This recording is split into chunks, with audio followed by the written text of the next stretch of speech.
Hello, good morning. Welcome to JoyNews Desk. We're coming to you live from our studios in Kokomini. We're on DTT because we're free to air. Coming up this morning, National Chief Imam's Office welcomes calls by the Seventh Adventist Church for a review of the voting day of December 7, which falls on Saturday, the Sabbath day, but calls for a wider consultation. We'll hear that proposal by the NCA and also have a conversation with the Office of the National Chief Imam. Also this morning, Momo fraud persists, with many people losing their monies to cyber fraudsters even after linking their SIM cards to the Ghana card, a measure touted to fight the menace. How do we win this war? We'll find out from the experts. And economists are predicting tough times for whoever wins the 2024 elections. How so? More from the experts who were on PM Express last night with Evans Mensah. Major, issue coming down where basically kick the can down the line. The government that comes in will have to pick up the men. We have details of all of this plus business coming up shortly. My name is Aisha Ibrahim. Do stay for details.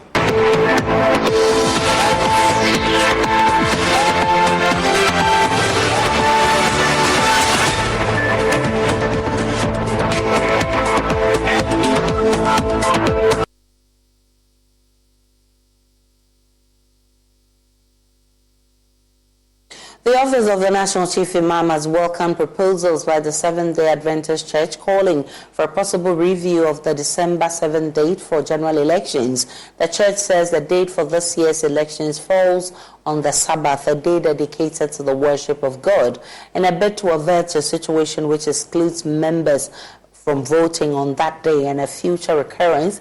The SDA Church is calling for consideration of the first and second Tuesdays in November as election days. JoyNews' Blessed Soga has more.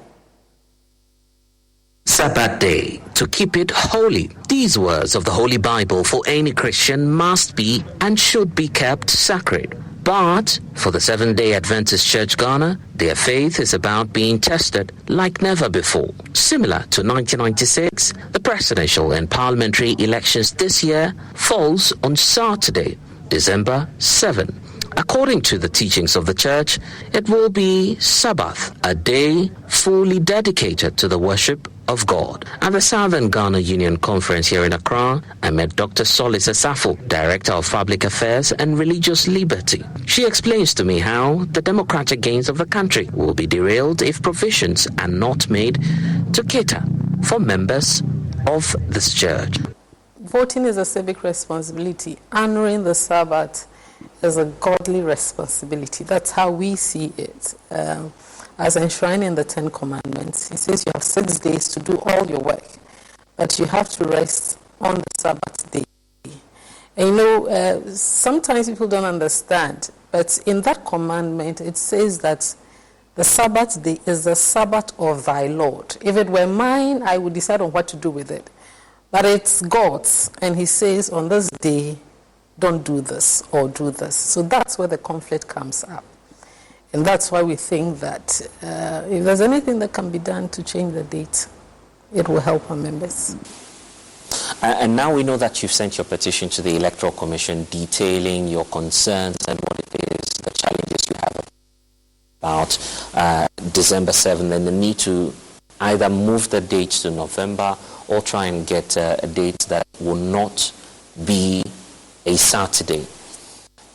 Have you taken any other step to raise your concerns to the state and to put across your demands? In June 2021, we actually had an appearance with the President of the Republic and placed before him concerns. We followed that up subsequently by writing to the Electoral Commission in February last year, indicating or making a proposal for a change. What we were proposing was not for a date change, but we were proposing a day. So we proposed in our submission to the EC the first Tuesday or a Tuesday in November or December.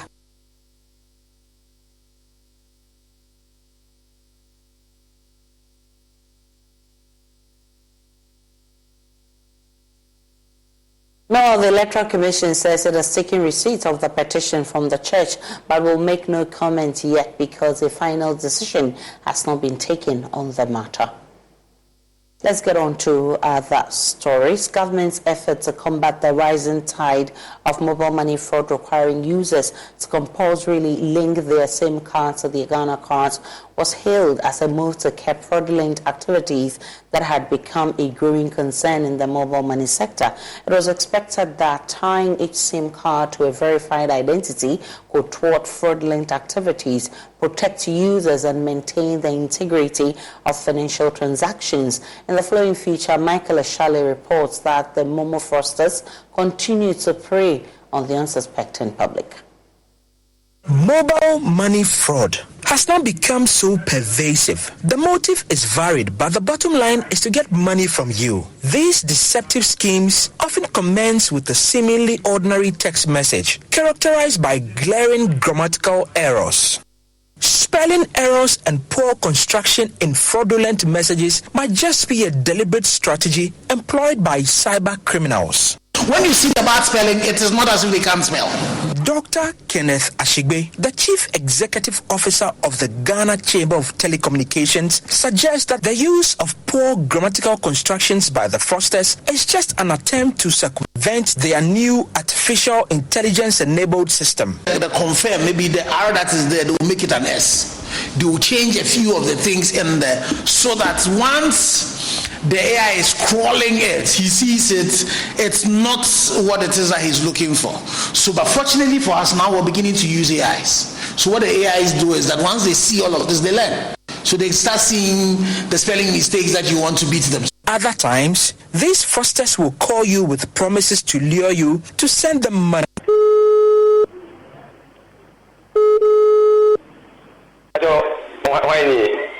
Oh, Blaunia Bani, London and Lucia.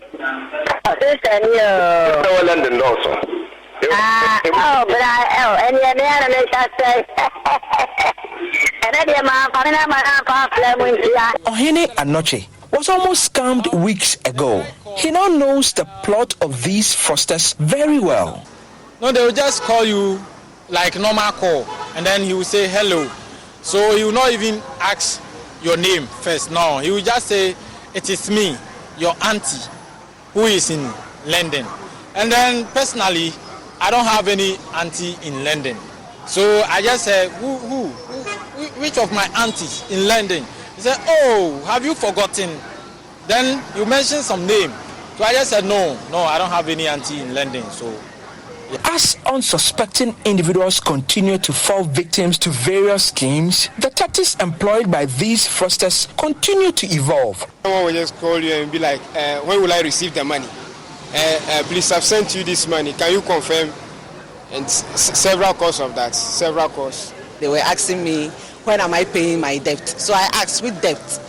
And then he said the debt I was owing him. The way the person responded again and spoke with me again, I realized it was one of these fraudsters. Like I deposit 1,000 cedis into my account, and the person was calling me, I sent 250,000 cedis into my account. So they have sent 250,000 cedis to your account? To my account. I should withdraw it back to him. Then I went back to check my account, and I noticed that, it was a lie. And I bossed up him.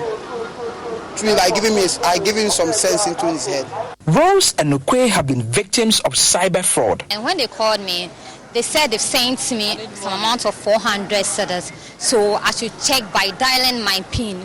So then I was very curious. My brother asked me not to do it, but I told him, being a good Samaritan, I didn't know that maybe it's true or it's not true. But the moment I just dialed my PIN code, they just took the money. And later on, I called them to beg them that please, the money was for something important. They should send the money back to me. But they refused. And I called MTN. MTN told me they would get back to me, but nothing. The strange number called me. Then he was like, he sent me money, so I should check my account. But after that time, I didn't receive the money. So some few minutes later, the message came from MTN. Like it was MTN, like if you receive money from MTN, but it was coming from a Tigo line.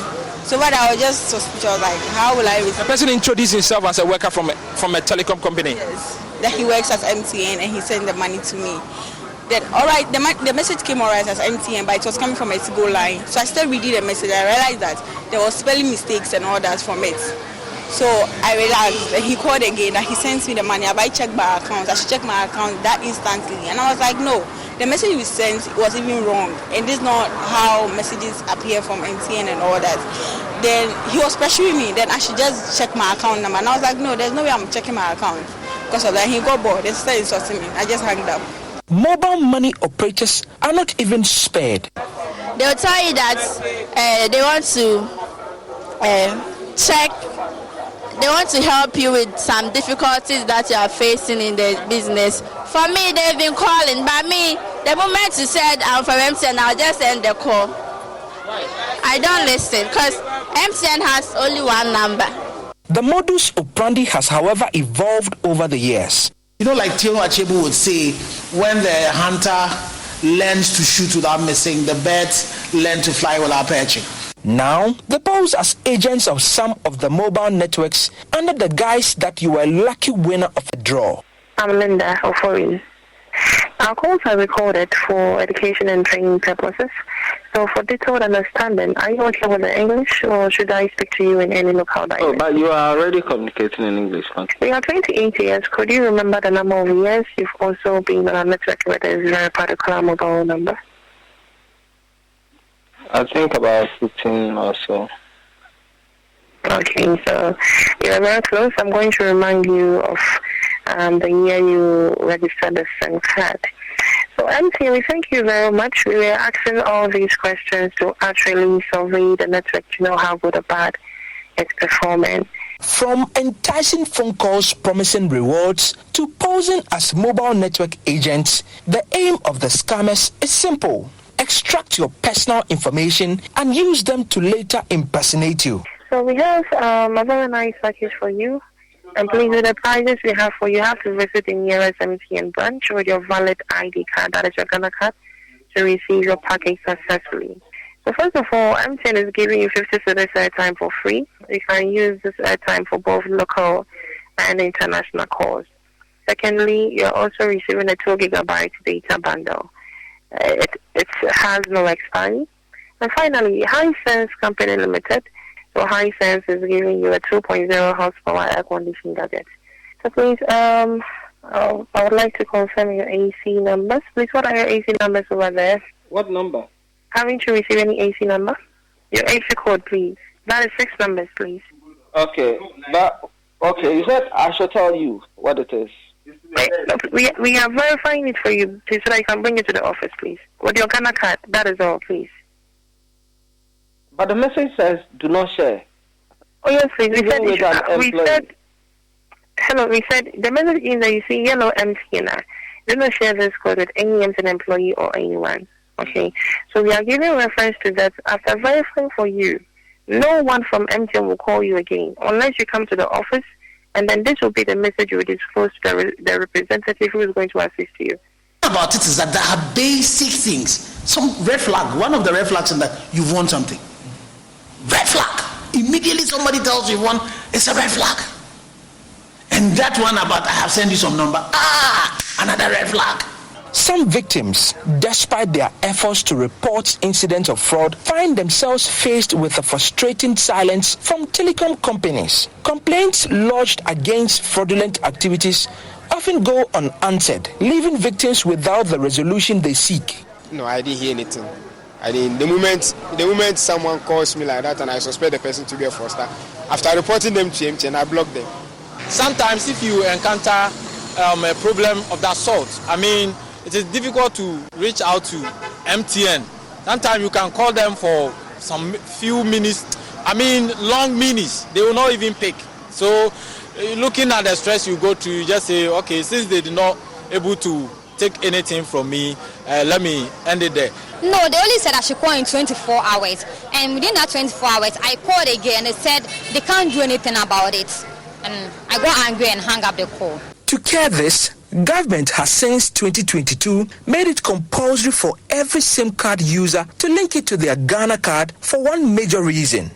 By tying each SIM card to a verified identity, government sought to create a system that could thwart fraudulent activities, protect users, and maintain the integrity of financial transactions. The need for re-registration of SIM cards is obvious. There are a lot of cyber crimes that are committed by people on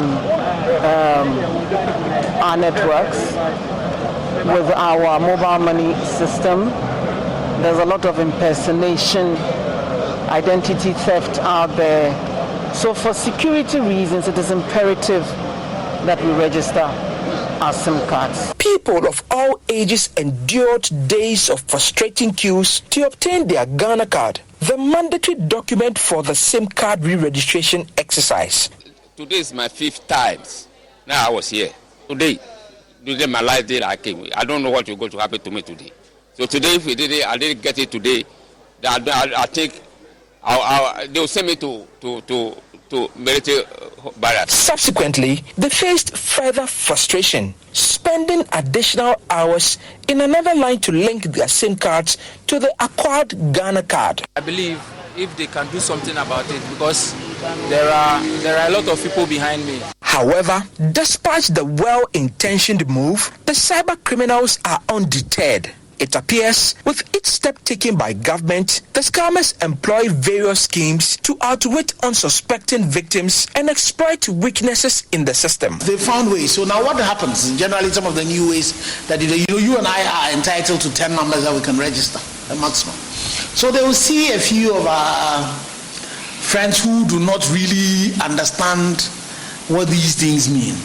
Give them some 20 CDs. And then they'll go with them and they'll go register the SIMs in their names. Some SIM card subscribers believe that some employees within the telecom companies collude with fraudsters, sharing the personal information of their subscribers. This shared information, they believe, is then exploited against the unsuspecting subscriber. I think there are some people in the office, in the MTN office, that works with those scammers. But sometimes, how they even get your number and everything is strange. Most of the SIM cards in Ghana are supposed to register their Ghana card. So if you report, it should be easy to find those people. Do you think the systems in Ghana can do that? Even when you report and they trace, they don't end up seeing anybody or they don't end up arresting anybody. So sometimes you just have to be vigilant and then be careful about. Dr. Ashigbe, however, says the telecommunication companies are exploring other novel means to sanitize the space. Because another thing that we've done is that as a chamber, we have what we call the fraud control dashboard. So when things like this happen and it's reported, the first thing is that the MNO to whom it's reported would investigate it. When they establish that fraud has been perpetuated, what they then would do is that they would then go and block that person's number. The phone number would be blocked. When the phone number is blocked, they then go by, and then every phone has an IMSDI number and a unique number to a phone. Though some of the clone numbers, phones, can clone it. So they will block the device as well. So what will happen is that if I use this to do it, then this device will be blocked. I can't use it anymore. But then they will then report it on the FCD. So if it's operator A, you report it on FCD. Then the other two operators as well would also block that device. So what it would mean that device cannot be used in Ghana again. Then if that particular ID behind it has been used in perpetuating multiple fraud, then we would go back again and then block the ID. So once they blacklist the ID, you can't use the ID to register any SIM again.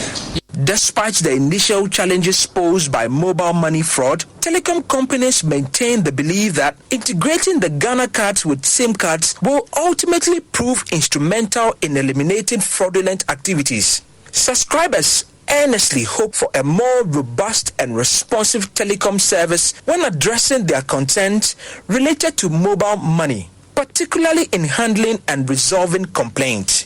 For Joy News, Michael Ashale. Well, I've been joined by Henry Kobler, his team lead of iSolve Africa. Grateful for your time for this conversation.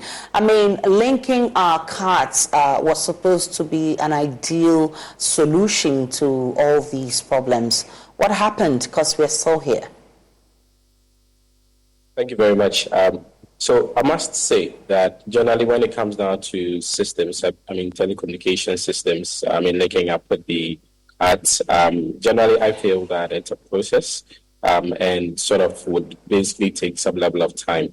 I've seen policymakers pushing some level of effort in making sure that that process had gone through. We've had a lot of back and forth into it. But generally when it gets down to tech processes itself, it basically takes a bit of time in the point of implementation. And so, yes, we've looked at the cards coming into play, which is a very good thing in the processes that is available, and them being able to link up with the cards which is in the systems. I'm seeing some level of effort being made by the telecommunication networks to, curb some of these issues, but generally, I feel that there's a bigger problem on our hands where we're seeing that there's quite a lot of these complaints coming.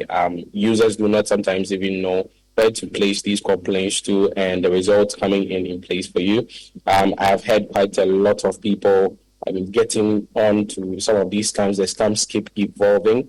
Some of these scams looks like it's an insider processes. And it's really hard to even hear news about some of these arrests being made in terms of connecting to some of these frauds. And so it gives users that point where sometimes when they get to be before that, they do not even sometimes go ahead to go through the processes of calling the telecom, all of that. And that becomes a bigger problem because when you're having the citizenry not able to or having knowledge and understanding the processes of reporting some of these scams and getting some level of results, assuring results, it becomes a bigger problem for us.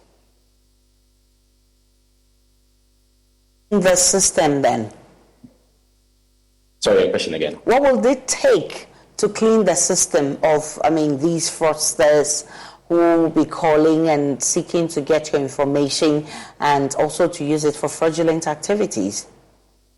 I think number one, the very first process is to sort of have a dedicated call center where some of these fraudulent activities are sort of reported in real time and in the quickest of time, and some level of actions are taken in that time frame. Having that dedicated, connection or call center to give the citizens some level of assurance that they could always call is the very first process of cleaning the system because they know that it's actually placed out there. There's a lot of education on it that gives people to understand that if you're frauded, the next number that you're calling is as if you're calling a fire service or otherwise, because financial fraud is becoming a bit of challenge. Mobile money is becoming one of the most used transactional points in Ghana. So we should sort of treat it as a major header. This is not really just to the telecos. There are quite a lot of fraudulent activities that are coming on to the banking systems, ATM systems, card systems, quite a lot of them. And so when we're having dedicated centers, which is dedicated to telecom fraud or mobile money fraud, I think that becomes a bit of good ones. Number two, I think that some level of publications in terms of the people that are into this fraud could actually also raise some level of alarm because when we're seeing people's faces to this crime and there's some level of effort in arresting them and prosecuting them in that fast-track manner, I think that it helps in sanitizing the processes. I am predicting that in the next 5 years, we're going to have a heightened bit of fraud in the telecommunication system and in the IT system itself as a whole. And so there's that high need of a lot of trainings by most of these telcos and banking systems to be looking into cybersecurity trainings for most of their employees. And even the people that they sort of interact with, most of the merchants that they sort of link up to, there's supposed to be a lot of education and trainings which will go into helping these employers to be able to get ahead of time and to be able to curb some of these menace which is in there. And the next thing I think should be coming in place is the linking of almost all the systems. I feel that there's quite a lot of disintegration when it comes down to the systems. And so if you want to track someone whose Ghana card or whose SIM card has been used in fraud and you track it to the Ghana card basically should be linking up to a GPS system. And so that makes location easy to track and all of those things. There should be that centralization and syncing of these systems, which makes it easy. That should even connect to all the banking systems, which I know is in place, but there's a bit of slow processes to it, which I understand it comes with tech. but there should be that communication across board that if somebody is moving money, the next persons that they are even moving money to from those SIM cards are actually being blocked. So it's not just about the person that is in the crime, but the perpetrators around the crime. Because when money hits onto that SIM card, it's moved onto several SIM cards. And by tracking those SIM cards, you can be able to now put the money and then now get to the persons. I think that these processes could come in place. Some level of policy heightened could come in. I've seen that there were taxes that were placed on to help improve cybersecurity. I've not seen the implementation of that. I've seen cybersecurity agencies and the Ghana Police Service come into play. I think that there should be more of work to be done in that sector and some level of persecutions that can come in. I mean, even if you're having dedicated, court systems which are coming in place to curb financial fraud, I think that a lot of people would actually put themselves in place. There are quite a lot of things which is going on. For an example, you're having Ghana being called out of PayPal just because you're having quite a lot of Nigerians coming to Ghana to commit, fraud on that level. And so you're having your country taking out. That's a big issue. And for me, I think that it cuts across not just mobile money, but the banking systems, any financial systems, the fintech systems that are all around. There should be that heightened level of cybersecurity alertedness that could come into place for us. Henry Kobler, I'm grateful for your time. He's team lead of iSolve Africa. Grateful that you were able to join us for this conversation. We can now go back to our earlier conversation on the office of the chief imam agreeing with the SDA's demands for the December 7th date for general elections to be pushed to another date because they need to observe Sabbath. I've been joined by Sheikh Arimeyao, who is the spokesperson of the National Chief Imam. Grateful for your time, Sheikh.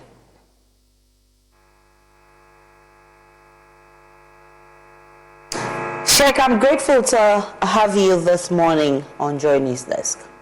Good. Thank you so much for the opportunity. So you agree that the voting date of December 7th should be changed, but there have been times when the date has fallen on Friday, the day of Jummah. That's the biggest congregational prayer for Muslims. It's also falling sometimes on Sundays, the worship day for most Christians. I mean, is this not just an isolated case? The issue is not even like qualifying it as an isolated case, but you are looking at the generality of Ghana as a nation and the right of everybody to practice his religion and to give manifestation to it as guaranteed by the provisions of our constitution.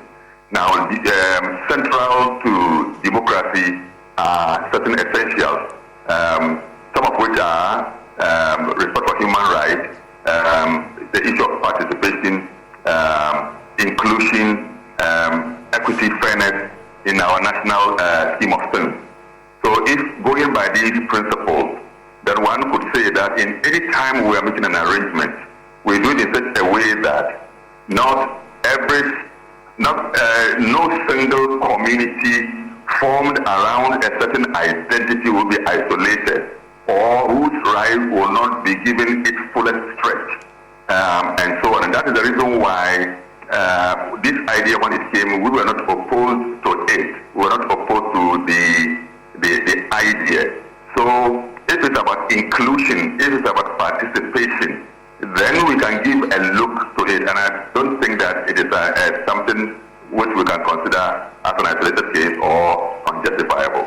Okay, in the event that, this conversation, you want wider consultations, once we all agree that, okay, we should change the date because the SDAs are asking for the first and second Tuesdays of November or so for the elections.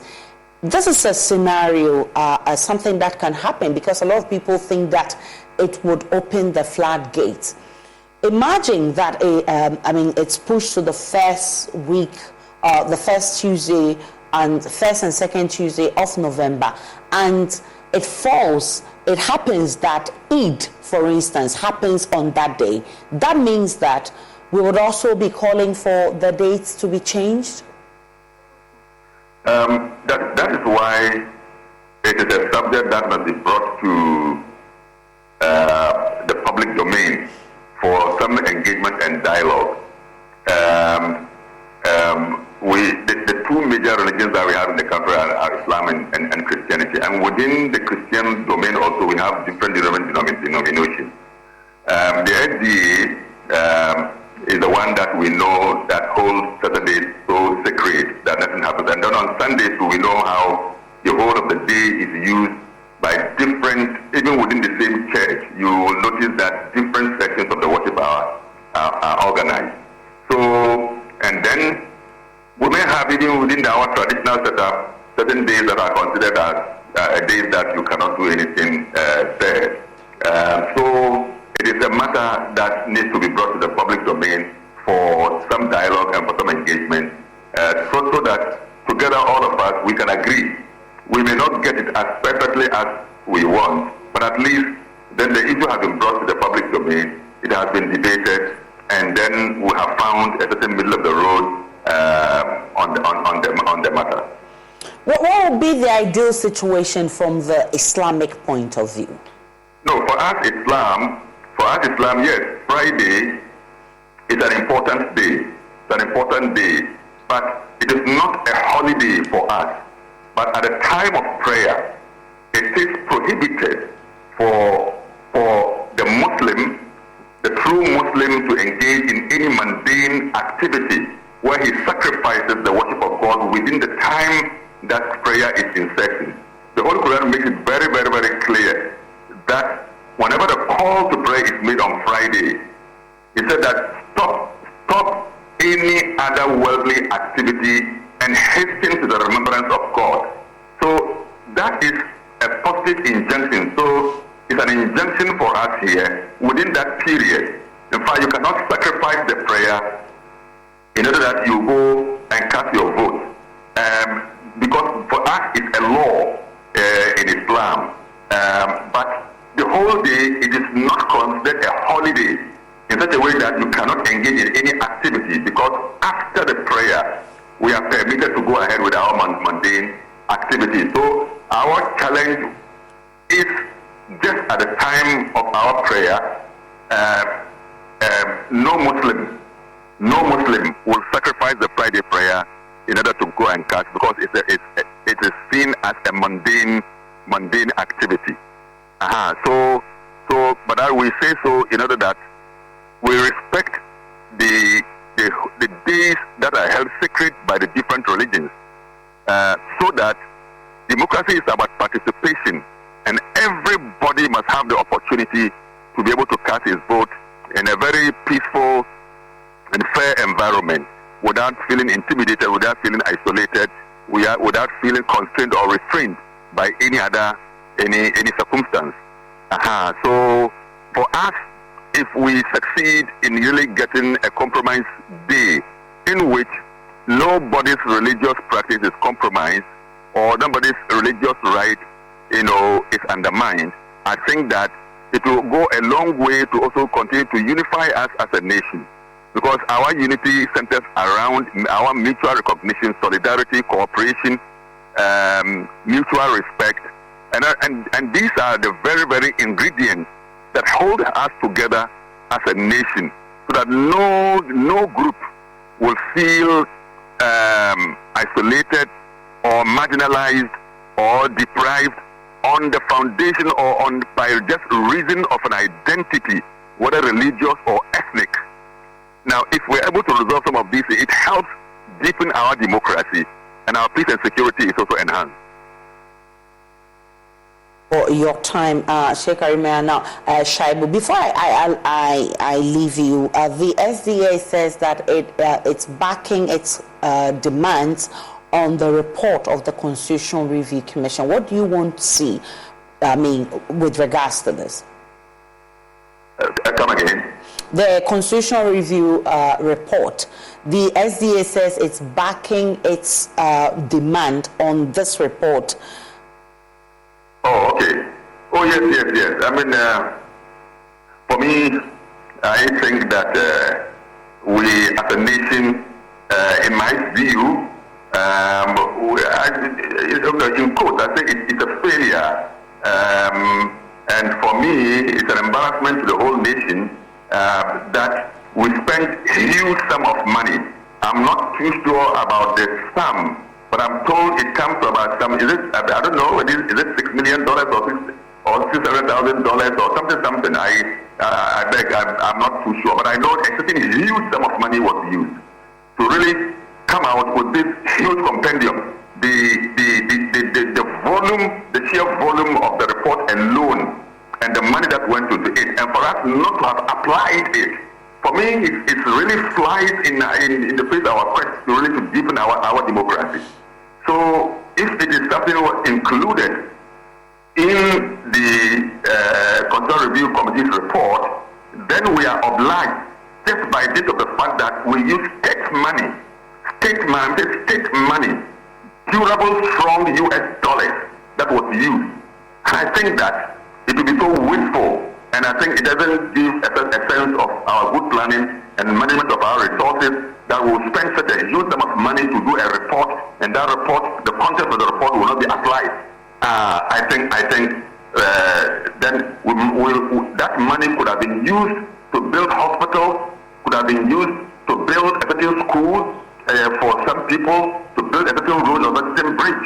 If we knew that we would not apply the content of such a report, of such an important, item of our democracy, then we could have used that money in building something that would be a utility, to the most deprived members of our community. So I go with the idea that once it found a place in the report of the CRC, then we need to apply. I'm grateful for your time, Sheikh Arimea Oshaibu. He's the spokesperson for the National Chief Imam. Economists are predicting tough times for whoever wins the 2024 elections. It follows a successful restructuring by Ghana's external creditors and a scheduled IMF Executive Board's meeting on Friday to consider the first review of Ghana's $3 billion rescue loan program. Economist and political risk analyst Dr. Theo Champon, who made the prediction on PM Express last night, said Ghana's current status will put a lot of pressure on whoever wins the presidential elections in December. In an election that is going to be, in my view, one of the most competitive and closely fought, right?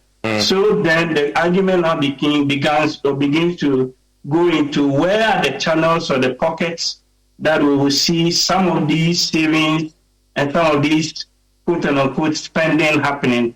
And one of the things that I think we need to check very, very carefully is through the state-owned enterprises, because those off-balance sheet things, believe you me, when we come 2025, with whatever government that is there and whatever review under the IMF program, you will see a number of state-owned enterprises that have been, caught in that web. And that also then means, lastly means that those targets that we have under the IMF program is meant to end 2026. I suspect the program will go into 2027, 2028.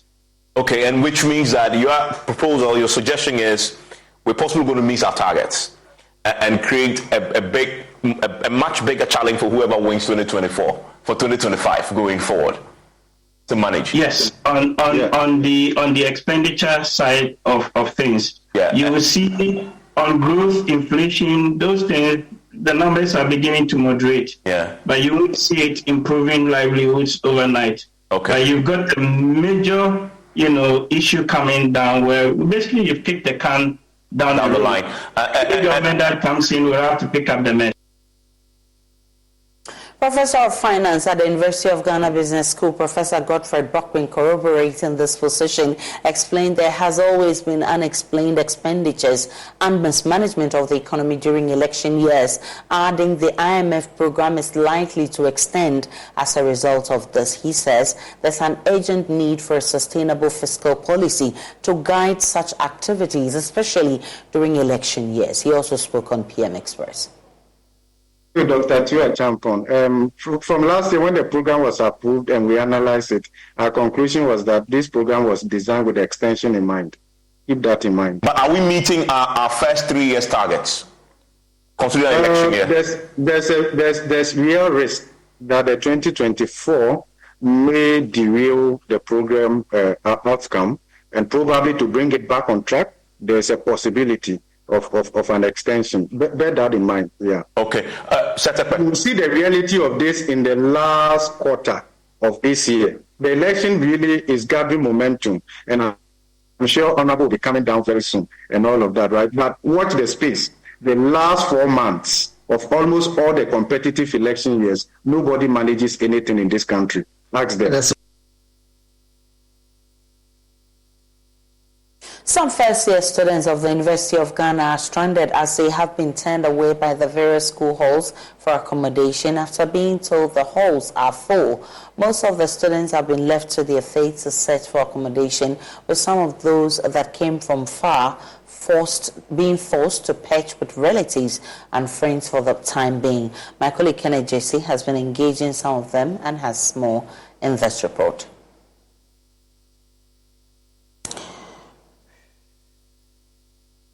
Reactions.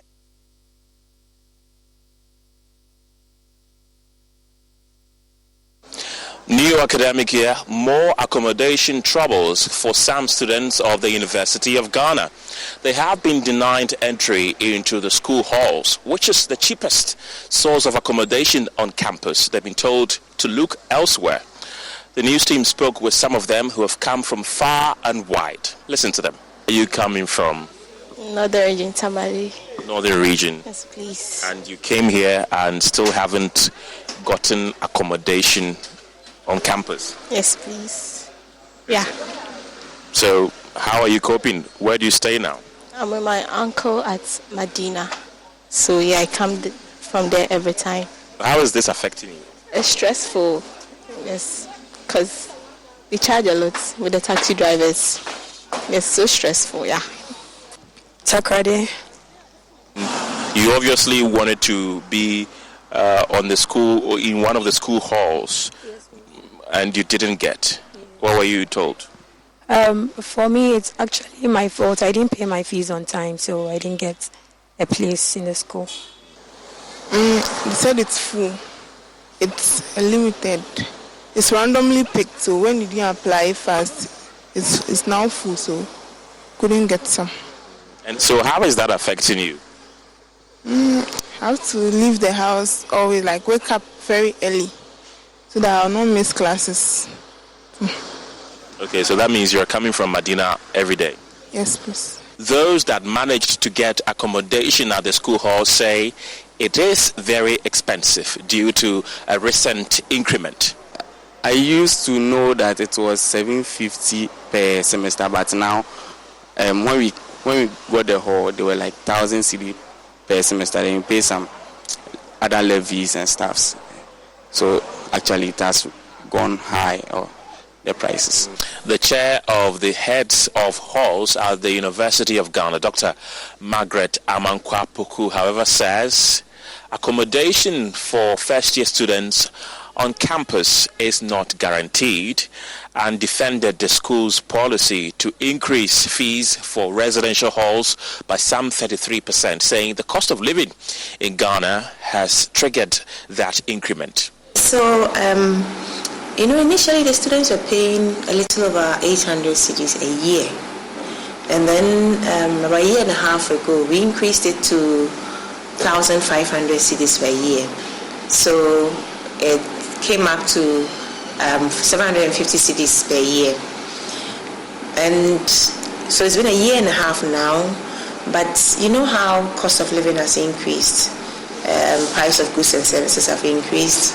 And yesterday I was mentioning that janitorial services, for example, we were paying a little over 13,000 a month for Volta Hall, but now we are paying 28,000 a month. So it's more than doubled. And fixing damages and faults that are reported by students, etc.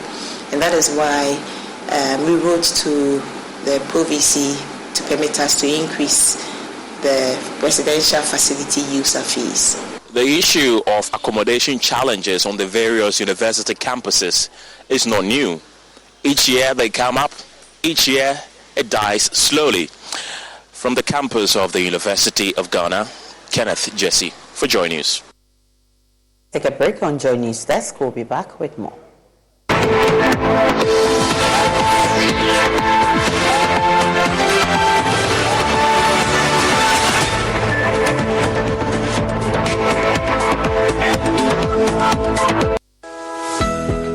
Blessing, do you know of any good medical school I can take Kofi to? Oh, Fifi, is that why you're looking all moody? Then I have some good news for you. The College of Medicine and Allied Sciences, COMAS, Accra, Ghana, is a degree-awarding institution, and they offer Bachelor of Medicine and Bachelor of Surgery using the Graduate Entry Medical Programs, Bachelor of Diagnostic Imaging, and BSc Health Information Management. All these programs are accredited by GTEC. Their bilingual curriculum prepares you to consult in French. But I'm worried about admissions. Admissions are ongoing. Contact us on Facebook or on Instagram at info.comas or call us on 0208-456-556 or send them an email info@comas.edu.gh. COMAS, the citadel of a holistic professional medical education. Oh, and chaos reigns! Yes! Back in the day, I was Ghana man, but something was missing until I found the one. HD Plus is not your regular free-to-air decoder. For a small fee, you get to experience great services and exciting world of content. Dial *879# on your mobile phone and subscribe for as low as 290 cedis. This one is different. The images are 5 times clearer in HD picture quality, and I'm loving the feely experience. HD Plus, I love you. But I'm still here. HD Plus, for better, for less. That's right. Get your HD Plus decoder from any Electroland outlet or our dealer shops. Across Africa, a new era has begun. Shifting our focus to a new horizon, connecting us with one purpose: to create and share opportunities to grow.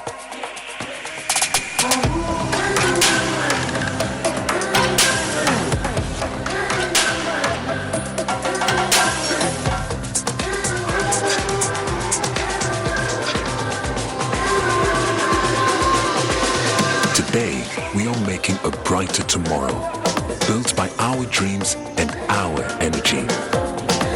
Across our continent, across the world, we are creating a better way to a better future. A Pan-African future. Together. EcoBank. A better way, a better Africa.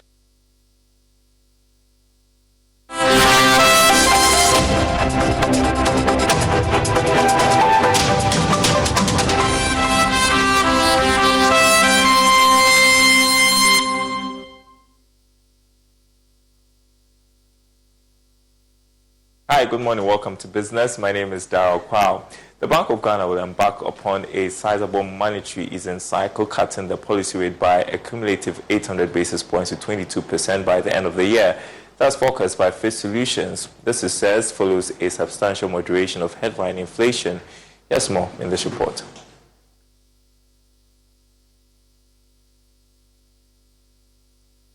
Since 2021, the Bank of Ghana has hiked the benchmark policy rate by 1,150 basis points to 30%. This has restricted access to corporate credit.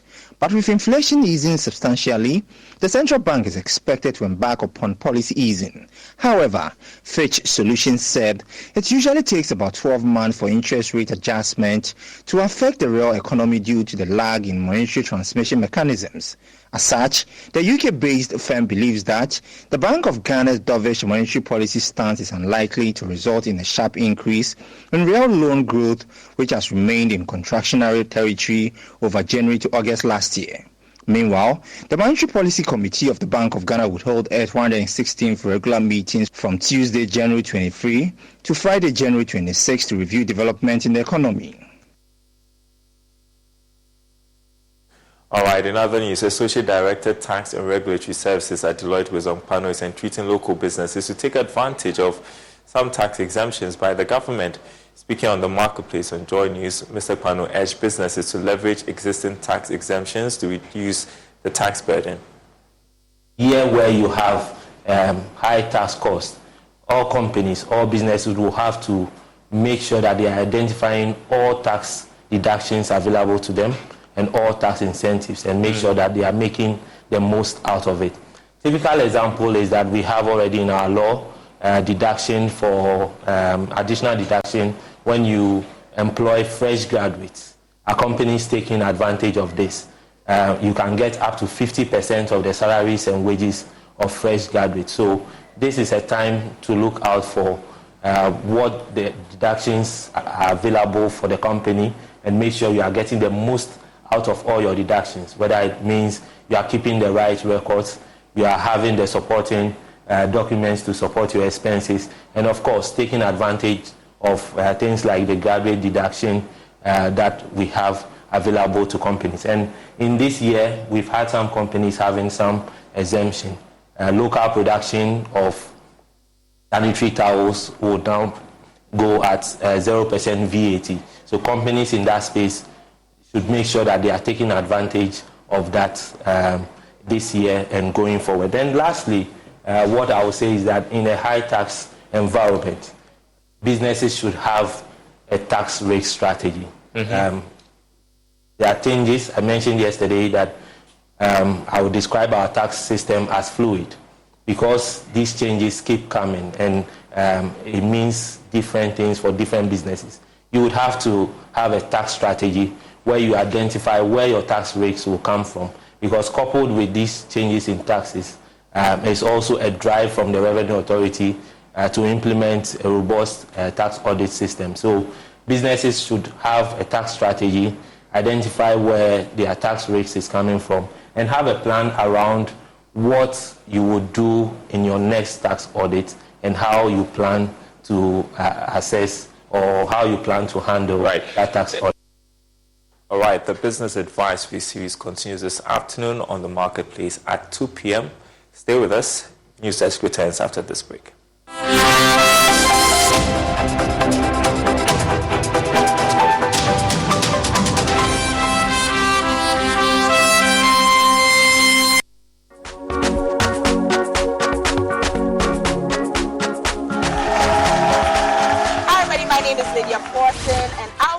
Host of the most exciting, fun quiz game show premiering January 2024 called The One Tough Question. Now ask yourself, what question are you willing to answer to win some money? What game are you willing to play to win some money?